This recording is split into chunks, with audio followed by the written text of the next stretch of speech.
Assalamualaikum warahmatullahi wabarakatuh. Alhamdulillah rabbil alamin, wassalatu wassalamu ala asyrafil anbiya'i wal mursalin sayyidina maulana Muhammadin sallallahu alaihi wasallam wa ala alihi wa sahbihi ajma'in. Qala rabbi shrah li sadri wa yassir li amri wahlul 'uqdatam min lisani yafqahu qawli.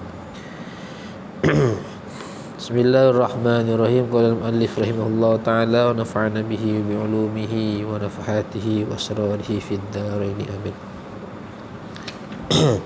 Bismillahirrahmanirrahim. Wa tutbi'ul haidha bimiskin wal wila masnuduhu huduru jum'atin kila idaini wal ifaqatul islamu wal khasful istisqa'u wal ihramu dukhulu makkah wuqufu arafah war ramyu wal mabitu bil muzdalifah wa ghuslu man ghassala mayitan kama li dakhilil hammami aw man hujima wa tutbi'ul haidha, dan mengikutkan ia perempuan akan haid bimiskin dengan minyak misik wal wila, dan berturut-turut. Pembahasan pertama dari bait ini adalah seorang perempuan itu disunnahkan untuk memberi kemaluannya dengan misik, wangi apa misik itu? Parfum ya. Setelah mandi. Jadi ketika perempuan setelah mandi, setelah haid terus mandi, maka disunnahkan meletakkan misik di kayak kapas, dikasih minyak misik, lalu dimasukkan di kubul sampai ke daerah yang wajib dibasuh. Standarnya kan perempuan daerah kemaluan yang wajib dibasuh itu duduk di kaki, apa namanya itu? Pas mau berdiri tuh, duduk apa nama itu? Duduk, coba. Itu jongkok tuh. Ada gitu, coba. Saya enggak kata tadi. Lututnya sentuhkan ke lantai. Lutut. Buka. Lebarkan. Enggak, itu tetap begini kakinya. Gitu. Dibuka. Yang daerah yang nampak ketika posisi duduk seperti ini dibuka ya lututnya ya. Daerah nampak ketika posisi gitu wajib dibasuh, disiram ketika perempuan mandi janabah. Makanya perempuan yang mandi janabah dalam kondisi berdiri itu hampir dipastikan tak sah. Karena kemaluan itu tutup. Padahal zohirnya kemaluan kubulnya perempuan itu bukan ketika berdiri, tapi ketika duduk dalam posisi itu akan terbuka dikit. Yang nampak itulah zohirnya. Ada nggak dipelajari gini di umum tuh, saya tidak tahu ya.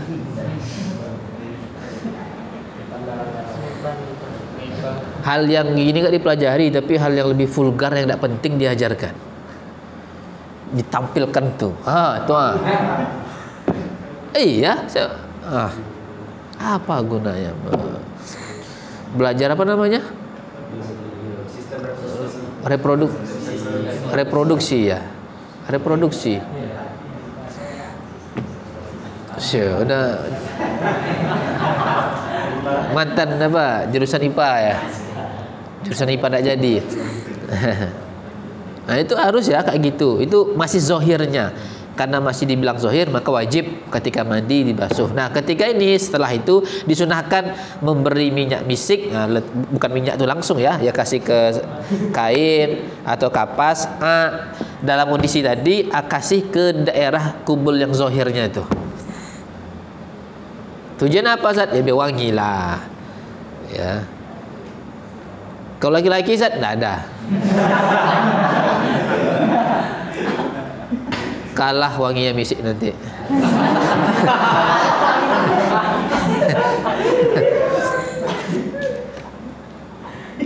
Kalau tidak dikasih gimana Ustaz? Tidak apa-apa. Ini hanya sunnah saja, anjuran. Tapi hanya bagian zahirnya saja ya, nggak perlu pakai dalam. nanti sakit pula, nanti ada penyakit pula nanti. Enggak. Itu maksud wa tadbi'ul haido bimiskin. Wal wila, dan kesunahan yang lain adalah disunahkan mualat. Mualat sama seperti wudu. Artinya apa? Jangan sampai kering anggota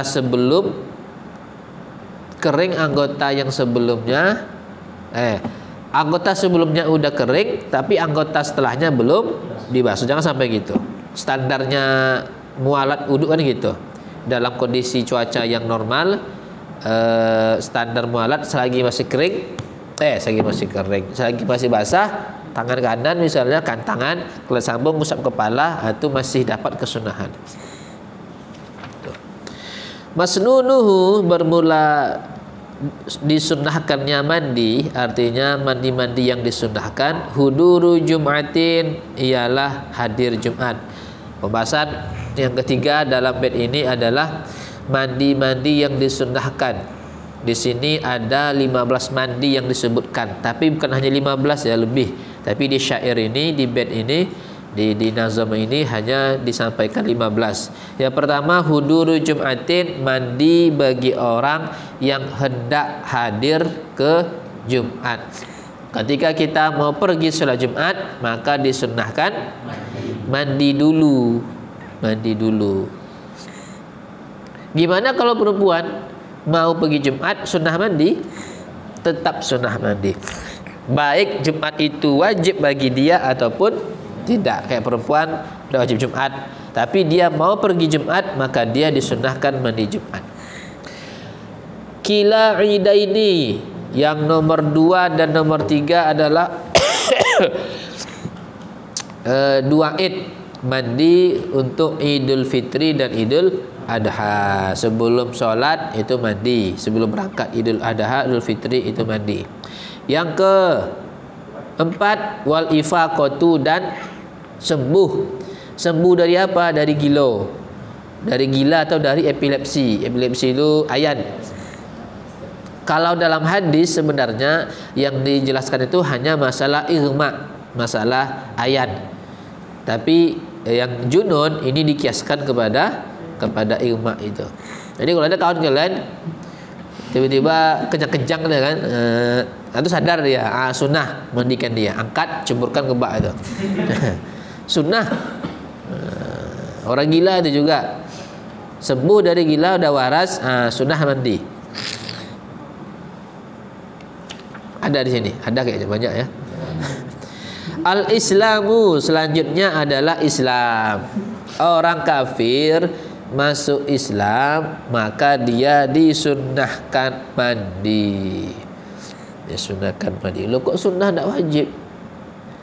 Sunnah kalau ketika dia masih kafir tidak melakukan hal-hal yang mewajibkan mandi. Misalnya ketika kafir dia berhubungan suami istri, wajib mandi? Wajib. Tapi kalau tidak ada alasan itu, murni karena dia dari kafir ke Islam, maka hukum mandi hanyalah sunnah. Kenapa? Ya karena ada pada zaman Nabi orang masuk Islam tapi tidak Nabi perintahkan mandi. Selanjutnya al-istisqa'u, wal khasfu, dan mandi untuk solat gerhana, baik gerhana bulan ataupun gerhana matahari. Terus selanjutnya al-istisqa'u, solat minta hujan. Sebelum pergi disunahkan kita mandi dulu. Wal ihramu, dan ihram. Itu sudah ihram sebelum ihram? Belum ada ihram sini ya? Belum ya.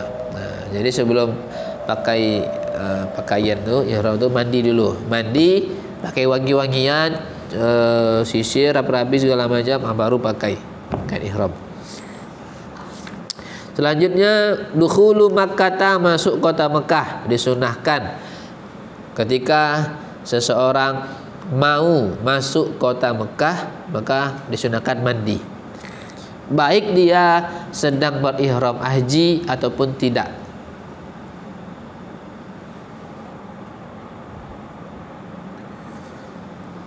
saya sedang haji, sedang ihram, masuk ke Mekah karena mau tawaf misalnya. Sunnah mandi, sunnah.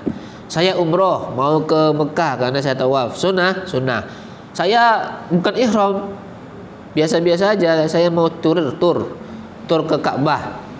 Bosan turnya ke Chefdi terus. Jadi ke Mekah.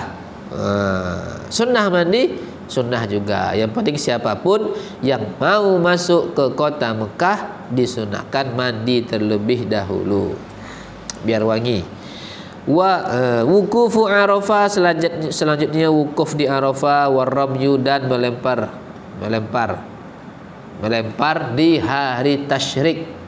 Tapi kalau ar-ramyunya itu sebelumnya itu tidak disunahkan mandi. Kenapa? Karena waktunya dekat ke mandi solat id.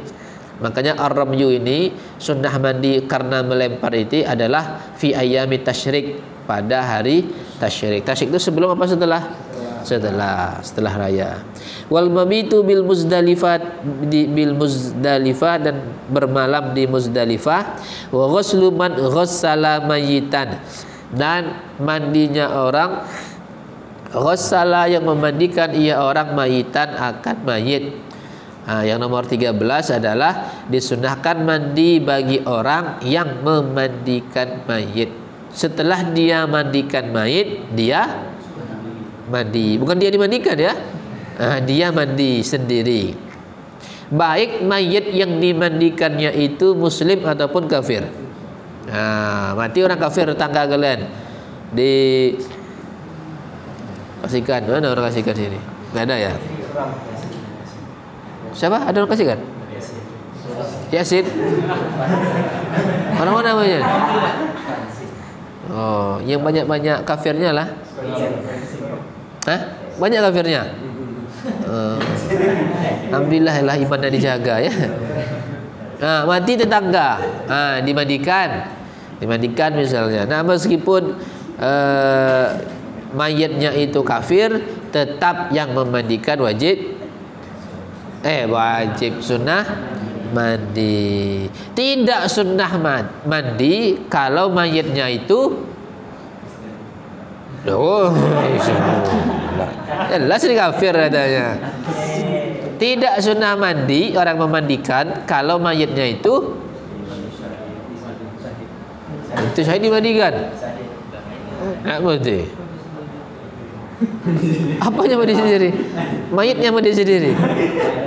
Kalau mayatnya itu binatang, hewan kalian mati, kalian mandikan sebelum kalian kuburkan. Kalian tidak sunnah mandi toh. Ya, jangan pula mandi gitu. Jangan serius sekali mikir itu. Yang terakhir adalah kama lidakhilil hammami. Belum lagi ya. Dia ada 15 ya. Kama lidakhilil hammami, sebagaimana disunahkan mandi lidakhilil hammami, bagi masuk kamar mandi. Di mana nih? Sebelum masuk kamar mandi? Enggak, setelah. Ketika masuk kamar mandi, pengen keluar dari kamar mandi, maka disunahkan mandi. Biar segar. Jangan mandi, masuk hammam mandi, masuk hammam mandi.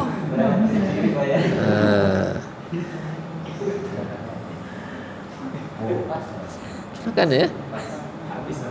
Itu kan bagus kalau gitu kan, segar terus. Habis apanya? Habis handuk. Enggak harus pakai sabun. Mandi itu apa? Mengalirkan air. Ambil lembar-lembar cat itu, selesai langsung. Pakai handuk. Biasa nggak pakai handuk kok. Biasanya gini-gini aja.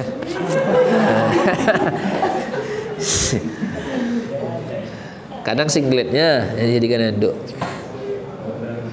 Yang terakhir adalah auman hujima, atau orang yang dibekam. Ada orang dia bekam, maka setelah dia berbekam disunahkan dia mandi.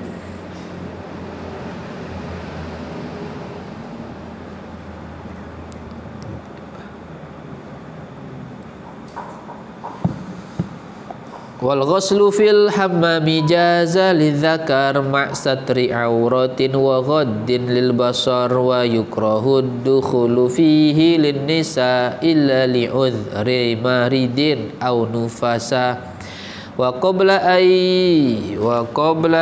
yadkhula yu'ti ujratah wa lam yujawiz fi ightisalin hajatah. Wal ghuslu dan bermula mandi fil hammami di hammam, di kamar mandi, jaza lidzakar ialah boleh ia al ghuslu lidzakar bagi laki-laki dengan catatan ma' satri auratin bersama menutup aurat wa ghaddin lil basar dan menahan apa tuh? Menahan itu apa? Menundukkan pandangan. Yang mana hukumnya laki-laki mandi di hammam itu apa ya? Ya kayak inilah, kayak ini hammam ini. Boleh. Syaratnya dua. Pertama harus menutup aurat. Yang kedua ghaddun lil basar. Mana tuh selanjutnya? Intinya jangan nengok. Ini tidak dicari pula. Oh cukup lu. Tambah lah baik bulu kaki yang mana ya? Mana itu? Yang terpenuhi tak syarat nih? Yang pertamanya tak terpenuhi ya? Pakai boxer Sat? Boxernya boxeran SD kita pakai. Dia apa namanya? Udah pendeknya segitu, koyak-koyak pula lagi. Hanya sebagai pelepas tanya aja. Kalian mandi pakai basahan, pakai San. Meskipun tidak layak lagi dipakai sebenarnya. Kalau bisa pakailah celana training atau sarung. Enaknya sarung mandi itu. Kalau nyiram enak dari bawah. Cos. Kalau pakai celana susah. Nggak enak kalau itu di bawah. Siapkan itu sarung untuk khusus untuk mandi. Jangan yang mahal kali, yang murah-murah aja. Wa yukrahud dukhulu dan makruh akan masuk fihi padanya hammam lin nisa bagi perempuan.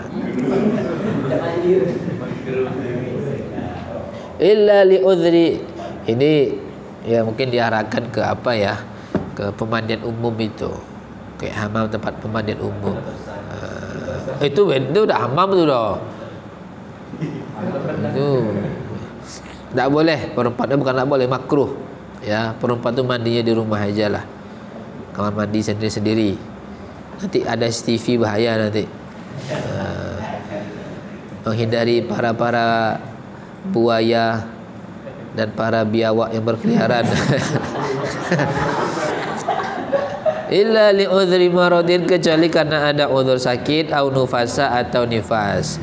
Wa qabla ayyadkhula, dan sebelum bahwa masuk seseorang, yu'ti ujratah memberi seseorang ujratah akan ujrah. Ujrah itu upah. Sebelum masuk hammam, sebelum masuk kamar mandi, itu dianjurkan bayar dulu. Bayar dulu. Alasannya kenapa? Karena kalau tidak bayar dulu, ada dua yang tidak jelas. Yang pertama adalah berapa yang mesti dibayar. Yang kedua adalah penggunaan bisa enggak kalian takar, kalian kira-kira berapa ya air yang akan kalian gunakan? Enggak, berarti itu pertama majhul. Yang kedua bayarannya juga majhul. Maka untuk menghindari dua-duanya majhul, dua iwatnya majhul, maka bayar sebelum masuk biar mengurangi ahadul iwado ini yang majhul itu. Terus sekarang udah ada ya. Mandi 10.000, buang air 2.000, cuci tangan 1.000, ganti pakaian sekian. Jadi bayar dulu. Tapi bahaya juga kalau sekarang bayar dulu. Tik bayar dulu, tik keluar kan bayar katanya. Olah tadi belum. Ini profesi yang lumayan menjanjikan. Pinggir pantai, menjanjikan nih, ngantri orang.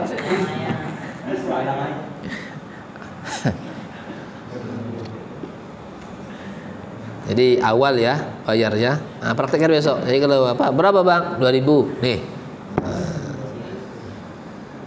Kenapa? Namanya BAB. Mana mahal BAB apa mandi? Oh mandi ya. BAB berapa? 5.000. Oke. Pas keluar, kok basah rambutnya? Tak sengaja bang. Pas cebok, airnya ke atas pula dia.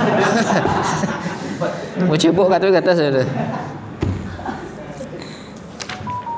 Walam yujawis fi ightisalin hajatah, walam yujawis dan tidak melampaui ia orang fi ightisalin pada mandi, tidak melampaui hajatah akan kebutuhannya. Artinya wajib hukumnya menghemat air.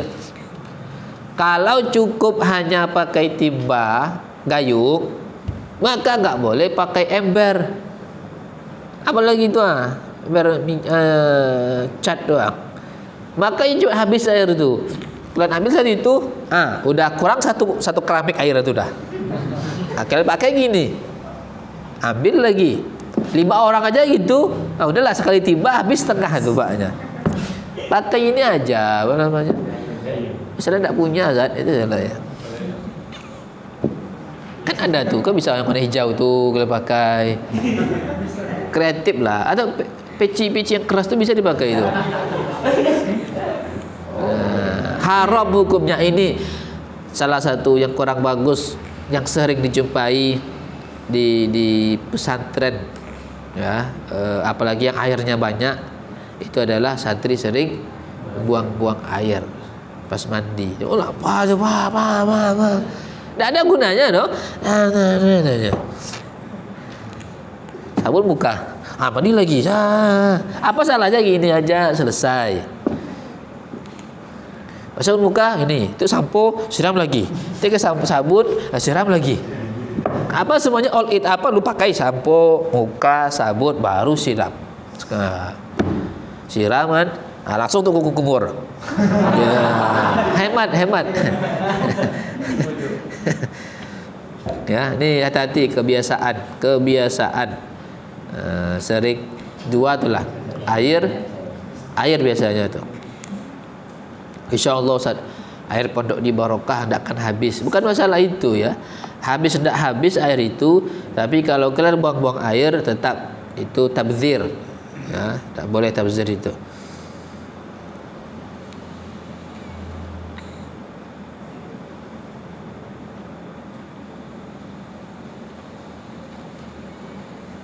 Apalagi kalian gunakan air umum. Misalnya kalian di masjid, kalian pergi musafir, sholat, singgah di masjid, sebuah masjid, wuduk kalian sana, kalian buang-buang air, putar kerannya, cerita dulu, baru cerita lagi, cerita lagi, itu haram itu, ya. Kalau bisa hemat, ambil air, tutup. Buka lagi, tutup lagi, tutup tangan, buka lagi, hemat. Bagusnya di bak itu kayak bak ini, celupkan langsung tangan ke dalam, asal mukanya nggak bersabun. Kalau muka bersabun janganlah ya. Makanya warna-warni air bak kalian tuh, sudut sana warna kuning, sudut sini warna putih, sudut sini keruh, tergantung sabunnya apa. Sabun warna kuning-kuning airnya. Hati ya. Ini udah ngalir airnya? Belum? Udah. Babut tayammumi wallahu a'lam bishawab. Subhanakallahumma bihamdika asyhadu an la ilaha illa anta astaghfiruka wa atubu ilaik. Assalamualaikum warahmatullahi wabarakatuh.